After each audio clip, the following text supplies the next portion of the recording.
আগামীকাল শুক্রবার থেকে মেট্রো রেলের ক্ষতিগ্রস্ত কাজীপাড়া স্টেশনটি চালু হচ্ছে।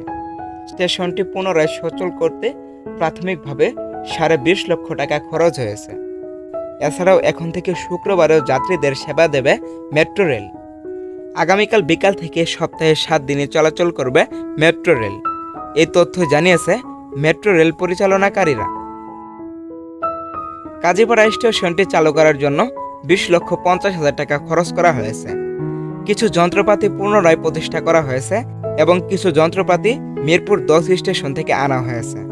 গত 18 দিনে শুক্রবার বাদে 1 থেকে 18 সেপ্টেম্বর পর্যন্ত 49 লাখ যাত্রী মেট্রো রেলে যাতায়াত করেছে বলে জানিয়েছে মেট্রো রেলের ব্যবস্থাপনা পরিচালক।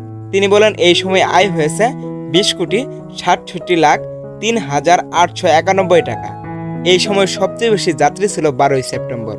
সেদিন আয় হয়েছে 1,46,57,566 টাকা। 12 সেপ্টেম্বর যাত্রী ছিল 3,43,892 জন।